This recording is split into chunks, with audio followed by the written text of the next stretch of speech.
Good news. eBay forced the seller to pay me back for that Citizen ProMaster Navahawk that I returned like 4 weeks ago. It was ridiculous. So that's good news. eBay covered my back. You guys who told me eBay covers your back, you guys were right, and I thank you. Because a lot of you who watch this channel are into watches, I should tell you I'm wearing a Citizen Grand Touring. It has a domed sapphire crystal. It is 44 millimeters, and I quite like it. So here's what I want to talk about today. I went to UFC Gym to sign up my twin 6-year-old daughters for martial arts training. I was by myself. My wife had taken the girls somewhere, and I wanted to do some homework and get some pricing, so I went to the UFC Gym by myself.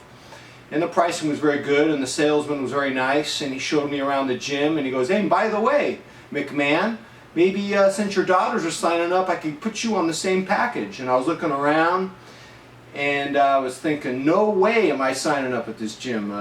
I'll sign up my daughters, but not me. The music was horrible. It was this testosterone-sodden, heavy metal music that was so loud. I felt like someone was drilling my teeth without giving me any Novocaine. It's been a long time. I've been to the gym 11 years. The smells, the body sweat, this giant cocktail of body odor wasn't working for me, so I politely told them I'll just train at home. And as I was driving home, I thought to myself, what happened to you? You used to love the gym. You have a history with the gym. When you were 13, you were #1 in the nation in the junior Olympic weightlifting 148-pound class. At 19, you were Mr. Teenage San Francisco runner-up at the age of 19 in 1981. You have a history with the gym. You love the primal experience of the gym. And I started thinking, I have really fond memories of the gym. In the 1970s, when I trained at the gym, you know, the old radio on at Walt's Gym in Hayward, California, and I could hear the Eagles playing New Kid in Town, and Elvin Bishop, I Fooled Around and Fell in Love, Norman Connors, You Are My Starship, all those hit songs. I have such fond memories of those songs. And then, so the 70s is clearly my favorite decade for music, which I want to talk about today.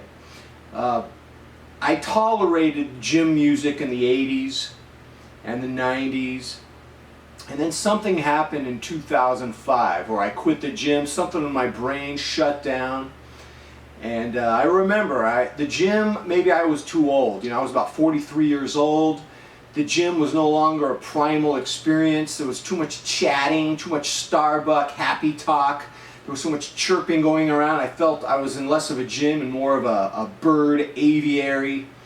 I noticed that the music was horrible now. The music sounded like a soundtrack to a bad TV show. And what really made me leave the gym was the music of Nickelback. I can't listen to Nickelback. You know, there's 3 things I can't tolerate in life. I can't tolerate artificial sweeteners, I can't tolerate margarine, and I can't tolerate the music of Nickelback. It was disgusting, so I quit the gym and I trained myself at home. I learned how to do power yoga and kettlebell training, and I loved it.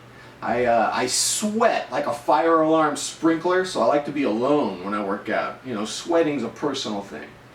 And I didn't have to listen to Nickelback, and I really liked that I didn't have to carry a garbage bag of sopping wet, sweaty clothes home, look like a homeless person.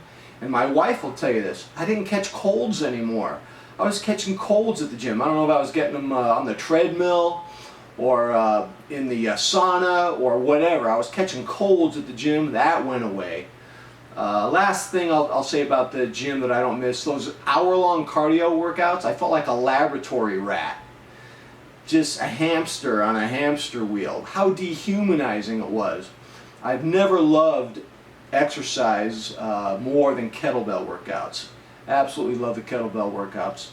So it's interesting, I was going to give a presentation today about the gym and why I quit the gym and why I like to train at home, but as I thought about the music of the 1970s, I realized what I really wanted to talk about is musical imprinting. Imprinting is this like early experience that changes you permanently and forever. You know, my parents, when I was 9 years old, they got me these little baby ducks. I don't know why they did, but they did. We had a backyard in San Jose, California, and the ducks would follow me around. It was imprinted that I was their mom. I was their mommy. And, you know, music imprints us as well, but it doesn't happen when we're little chicks, when we're little babies. I think it happens when we're teenagers or we're just about to become teenagers. And so for me, the 1970s was my time of musical imprinting. Why I think it happens a little bit later in life is because in adolescence, sex dominates our imagination. At the same time, though, we're not cynical. We're still innocent. And you take that combination of innocence and sexual wonder, or just that time when sex dominates your imagination, and the music of that time imprints on your mind. And I have to tell you, when I first heard Michael Jackson sing Never Can Say Goodbye, I was never the same. I was changed forever. When I heard Marvin Gaye sing Let's Get It On, I was completely transformed. When I heard the Delphonics sing Didn't I Blow Your Mind This Time, I was completely changed. Music in the 80s and 90s and subsequent to that has never affected me like the music of Earth, Wind and Fire and Marvin Gaye and the Delphonics and the OJs and the Miracles. Something happened to me in the 1970s. It's called musical imprinting. And you know, there's this notion of wanting to capture that magic of our past, and it's called nostalgia. And you now have a whole nostalgia industry. Guys a little bit older than I am, about 5 to 10 years older than I am, they're going to like concerts in Coachella with the Rolling Stones and Paul McCartney. I think they're calling it Boomerchella. I'm not quite a boomer, but that nostalgia is all about trying to capture something that was lost. And I feel that pain and that loss when I hear music from the 70s, which is for me the most beautiful music ever. And that's why the 1970s own me. And that's why I have very fond memories of working out in the 1970s. I think as watch obsessives, because I know a lot of watch people watch this channel, I think a watch in many ways is kind of like trying to capture something that was once lost. I'm reminded of a movie called Citizen Kane, Rosebud. Rosebud. You should look that up if you don't know what that reference is. But that's what it is. My girls did a fashion show the other night. We played some music from the 70s. I was floored. I was saying, man, this music owns me. Hey, wait a minute. Do you hear that? So Very Hard to Go by Tower of Power. Can you hear it? Can you hear that? That's beautiful music, man. Well, anyways, I'm out.